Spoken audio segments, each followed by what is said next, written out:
Hey there, everybody. It is time for that time.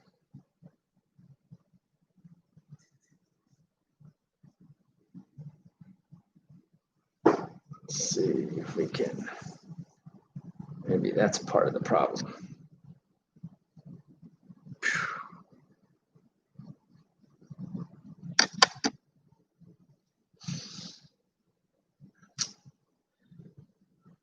How's everybody been out there? We're getting ready. The music is playing the introduction for the radio show today. And here we are, 2/3 the way through October, more than 3/4 the way through the year. And it's time for our midweek report. So let's see here. We've been playing a little bit with the light and seeing how we can do that to avoid. And hello, South Florida. Welcome to another live edition of the Real Estate Show. South Florida's #1 program about real estate, America's longest running daily radio show, all about the topic of real estate. My name is Eric Willner, and we are here live Monday through Friday. That's 5 days a week. 5 days a week here, we're transmitting from our local AM original station, 1470, and then on the FM dial from 95.3 all the way up to 96.9, and further up to the other end of the dial at 103.9. So from end to end on the FM dial, the AM dial, and also on the iHeartRadio app. If you have either the iHeartRadio app is one of the apps, the TuneIn app, I think there's another radio.com app. But a lot of these apps which allow you to listen to your local and national radio stations. Just look for WWNN Money Talk Radio 1470, and you'll catch us there from 8 to 8:30 each and every weekday evening. You can also listen to us live on our website, and just go to automaticlandlord.com. That's automaticlandlord.com. Click up top where it says the radio show, and if you click on the listen live and you're here during the right time, that's one way. You can also listen on demand 24 hours a day at your convenience, just by going to listen to the radio show notes, and embedded in the notes is a link to everyday show. Today's show will be there tomorrow. And literally going back years, you can listen to any of the shows, download them in podcast form, radio form, live form, or taped form. It's all there, and it's all there for you. So we got a great show for you today here. It's our midweek report. That means it's time for us to go out and get some of the news articles that are more relevant to the market today, and see how those tie in with what we're doing. Remember, we set the question of the week, where we start every week out with a question. We talked about, is it time for a pivot, a financial pivot in your life? We talked about the gig economies over the last week. We talked about the time for a brand new year in the middle of the year. We talked about restarting and all about the in real estate. And so here we are now. You see what the landscape is. You see what's ahead of us, and we have barely 70 to 73 days left in the year. And so, what are you going to do when the year comes to an end? Are you going to say what happened to the year, like a lot of people are saying right now, or are you going to say, it wasn't such a bad year after all, or in fact, that it was a great year? Remember, we talked about also the fact that this pandemic launched on March 11th, indelibly ingrained in my mind, was when the pandemic was declared, and it suddenly put everybody into a sense of suspended animation. But as time went on, we advanced, and we talked about this already. I won't go into the details, but just listen to the week. Just go back on our radio show and look at the pandemic as an accelerator. And I asked you, what is your accelerator? Was it the quick advances in medicine and the awareness of health and the awareness? We talked about in my own case how it advanced my health, believe it or not. And knock on wood that it continues to be that something doesn't suddenly change. But we have a technological advance also, where now everyone is on Zoom meetings all day. We're having meetings literally from coast to coast in the United States much more frequently than I ever did before. I'm working on projects and on businesses and things like that that wouldn't have been feasible, or at least not acceptable even until now, where it's normal for you to just to hop on a Zoom, have a conversation, and you can share screens, you can share pictures, we can show things, and it's been phenomenal. So we've got economic accelerators, and just in just about every different area. So I wanted to go ahead and switch into speaking about a pivot and switching in and accelerators. I'm going to read you a couple of the headlines, and I'm going to dive into about 2 or 3 of them because I think they're particularly important as we prepare for what's ahead of us and coming. You know, if we're only 70 some days to the end of the year, we're less than 3 weeks away from our presidential elections, and we're only a few more weeks until the holidays. So it's going to be a lot of noise, and then it's going to be a crazy holiday season. Going to be interesting to see how, if nothing else, talk about accelerators. You're going to see places like Amazon and all the online shopping. Where are you doing your Christmas shopping this year? I'd like to know. In fact, in the comments for our Facebook people and for our YouTube, drop in the comments some of the places that you're planning to do or what you're planning to do for the holidays. Are you going to visit? Are you going to do a Zoom Christmas meeting? Are you going to have Zoom New Year's? Are you going to, which is not that different from watching the ball fall in New York on TV, only that you have a small group of folks around. You've been doing that forever, right? So what's different about that? So anyway, retrofitting homes could be vital if governments want to hit aggressive emission targets. Now, what I thought was interesting about that article, number one, is it fits right into the conversation of preparing, accelerating, and pivoting.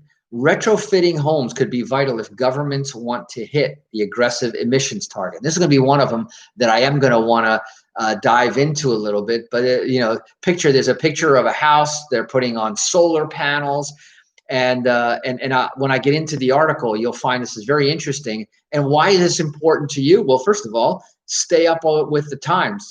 Times are moving fast, and they're going to leave a lot of people behind that don't pay attention. That's number one. Number two is that we're now looking at the elections. Now, if the elections go a certain way, and I'm not going to get political in this call or this show today, but if the elections go a certain way, you could see the economy get severely slowed down, and a lot of these new regulations start to come in. And so if you're a rehabber, if you're buying a home for your own purposes, you're going to have to pay attention to whether a home has been retrofitted or if it's going to be you that's going to have to retrofit it. So that's an important article there. And like I said, stay up with the times and move forward with the times, and you will profit with the times. So that was one thing. Weekly mortgage rate applications fell 2%, marking the 4th now straight week of declines in mortgage applications. Hint, hint, mortgage applications are made when people are getting ready to or have recently signed a contract. Not closed yet, right? Because this is the application. So we're probably 3 to 6 weeks out on a closing. But if we're seeing those numbers drop now, 3 to 6 weeks out, let's see. 3 weeks from now, what did I say was going to be in 3 weeks? The elections. 6 weeks, the holidays. Now, I anticipate both of those events are going to slow down the home sales, whether it be because people didn't get their person elected, or maybe there's still a bit of confusion about the elections, which again will put people into pause mode. And so you're going to see a decline. Mark my words, save this show, bookmark this this episode, and see if what I'm saying. I'm not trying to be the prognosticator. I'm just reading the tea leaves, which are spelled out pretty clearly in English right here. So weekly mortgage rate applications fall, marking it the fourth. Now, here's where I always like to point out, it's not hard to get confused by the headlines. Mortgage demand from home buyers falls for the fourth straight week, so another confirmation of that one.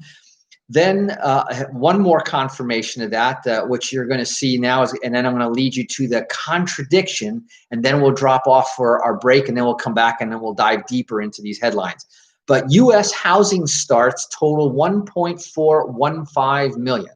So let's just call it 1.4 million in September versus the 1.5 that it was expected. So it was a significant drop, not 10%, less than 10%, but housing starts. Now, remember what I said about housing starts. Housing starts are a predictor of the future. And when we had a lot of positive sentiment, okay, so let me go to the contradiction, and then we'll come back and we'll talk about it. Home builder sentiment jumped in October, the second month in a row. So home builders are becoming more optimistic, but the starts, which is sometimes actions speak louder than words, starts are down. And then we see the mortgage numbers are down, and you're going to see some of the other trickling effect. Hey, it's nothing that we weren't expecting. We know that there's going to be a dip before the rise, but the question lies in whether there will be that rise after the dip. The dip's coming no matter which way you take a look at it, and we'll talk a little bit more about that in our midweek report when we come back. You are listening to The Real Estate Show. My name is Eric Willner. Don't touch that dial. We'll be right back.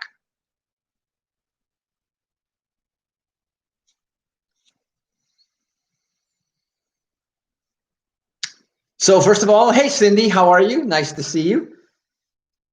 Hope everything is going good in the now less smoky Southern California area. There's Erica, and there's Jordan. Hey, Felipe. Hey, Felipe, tomorrow, please give me a call. I need to talk to you. There's something coming up that will interest you very much. So remember what I said. Thanks. And what was heading out to follow up on some of those Houston leads, by the way. And we've got now a auction coming up also in about 2.5 weeks. In fact, the auction is the same night as the elections.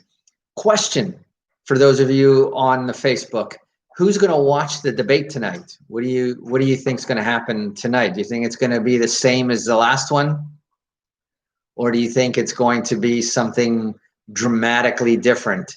And do you think it will make much of a difference in people's decisions? So let me see here. Let's jump down to page 61. That's the great accelerator here.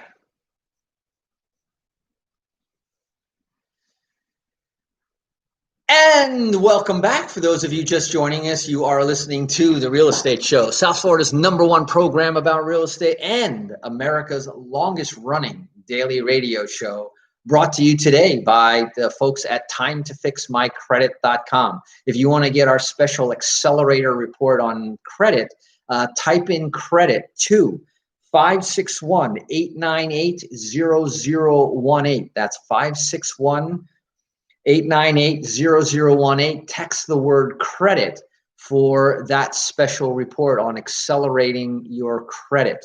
And something very important, we talked about that in the oh, you know what, Patricia, you are correct. I was listening to the news earlier today and going through so much news. For a minute I thought it was today, but it is tomorrow, the presidential debate.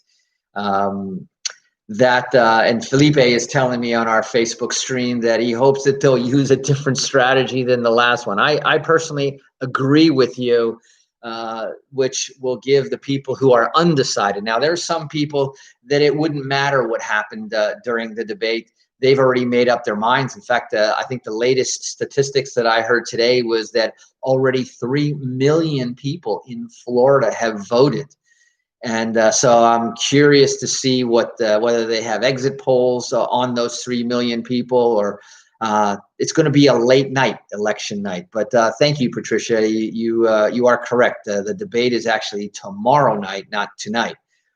So as I mentioned this week, we've been talking about, is it time for a financial pivot, which is, as you can see, in all of the headlines that I shared with you in the first half of the show, are all about pivots going on in the marketplace. Retrofitting, a pivot in construction. And this is where I want you to understand. Remember, all the things that we've been talking about on the radio show are actually now starting to really come together. And it's not a surprise that they're coming together, because we knew that by the end of the year, there are going to have to be a lot of decisions made, yours included, in who you decide to cast your vote for, yours included in what you're doing with your time and your investment dollars right now. And so retrofitting homes, now it's going to be partially, it's going to be a lot. Let me just say this. And it's going to be a lot because, number one, is people are spending more time at home.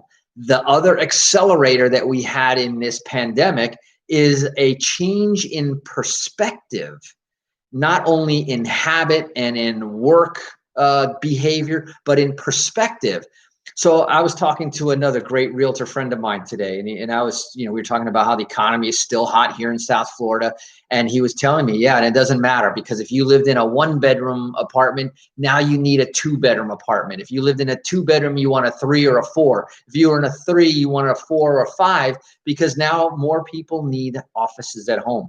Your home is your place that you sleep and you shelter at night. It is the place where you work during the day. It's more often now a place where you work out, and it can be a whole bunch of other things. It's where we broadcast this radio show from.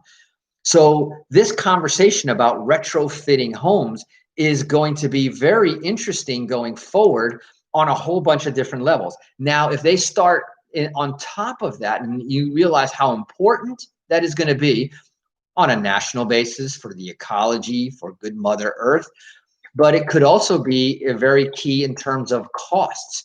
And notice, by the way, the corporations couldn't have planned this better, and yet they didn't plan this, but they have now just cost shifted the workspace over to the employee versus the employer. So in an ideal world, all residential spaces would use low carbon, sustainable, and energy efficient technology. Hint, hint, hint. So that's what this article was about. But think about the several different forces converging and how that will affect the sandwich generation, the millennials, the baby boomers, all of this coming together, the new regulations that are probably going to be pushed in place because of all of this. And the reality is different, because a lot of the housing stock is decades, and in some places close to a century old. Now, when you get to Europe, they may even be centuries old. So Felipe is saying on our Facebook page, his ballot is still waiting there on the table to see what happens on tomorrow's debate and see if he might lean one way or another. So see, there still are some undecided voters out there. And all I ask is for everybody to understand the issues and vote with your head, not with your party line.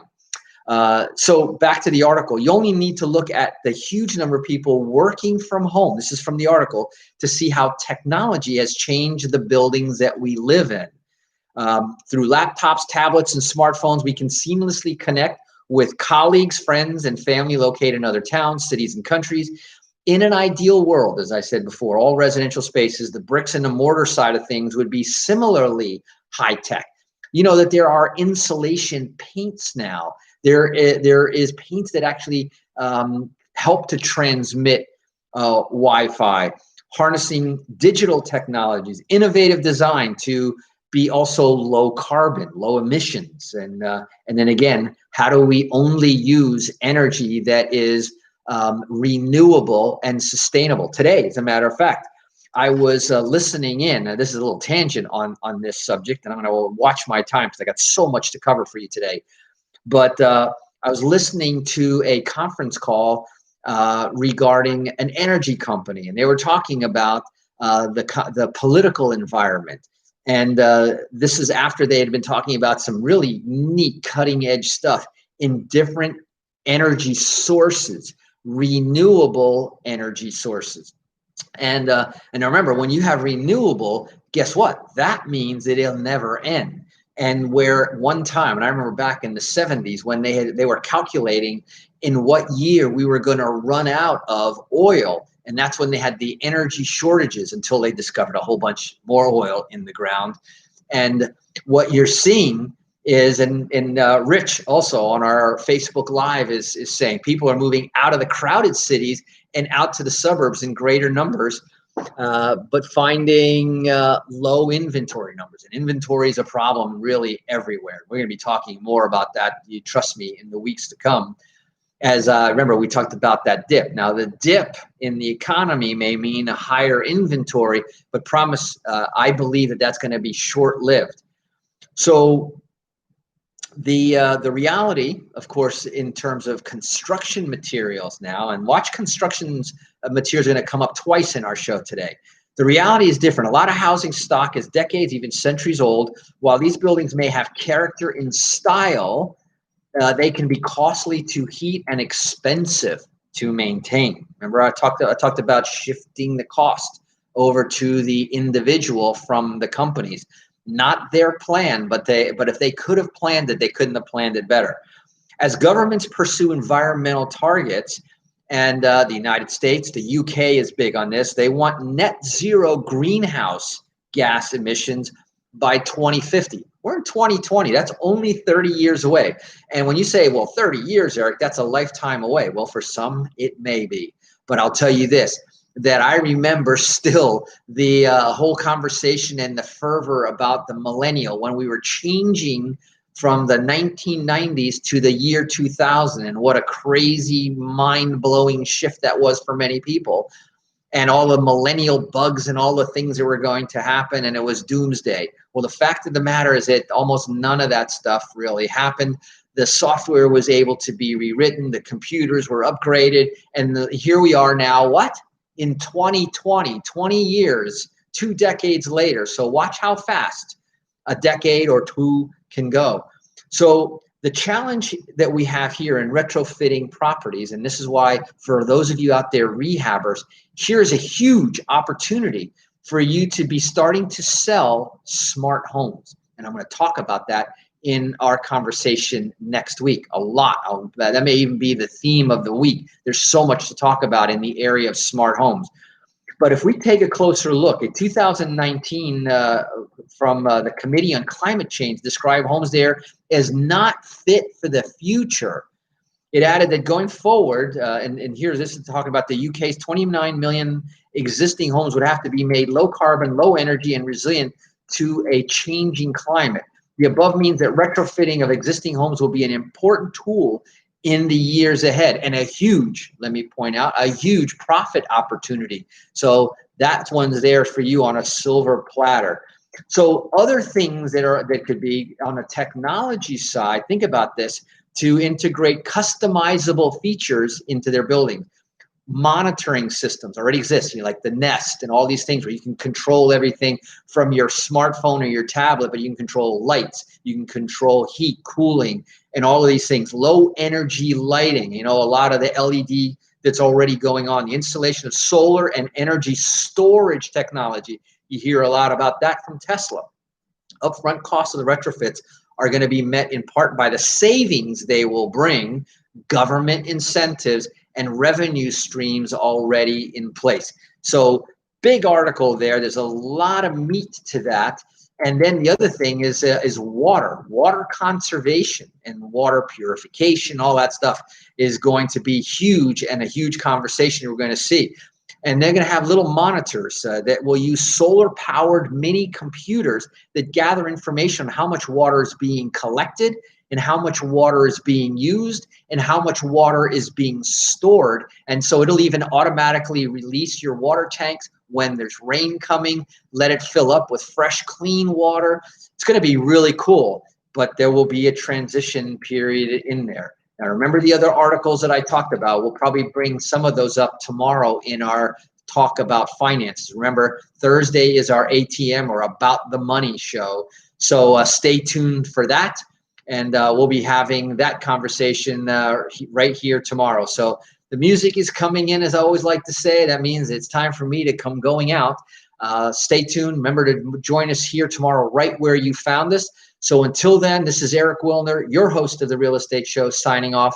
Drive safe, wash those hands, and make it a pivotal day today.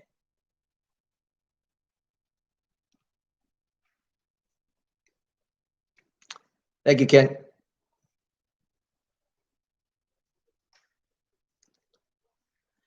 So that is a wrap on the show. So, hey, thanks for pointing that out. I was a day ahead of myself there on the debate conversation. There's so much stuff going on today. I mean, it's been a crazy, crazy day. I got some really exciting stuff coming up going on into the rest of the week. And I hope you'll join me. Don't forget, tomorrow we have the big roundtable meeting. Yesterday we had the Credit Accelerator workshop. The day before yesterday, we had our agents training for the Debt Accelerator. And it's just amazing. It's really just amazing. And let me just disconnect from the studio. How much is going on? If you're still in a state of suspended animation, let me just suggest that you not be. And if you want to take me up on that free call, the strategy session, go to my website at automatic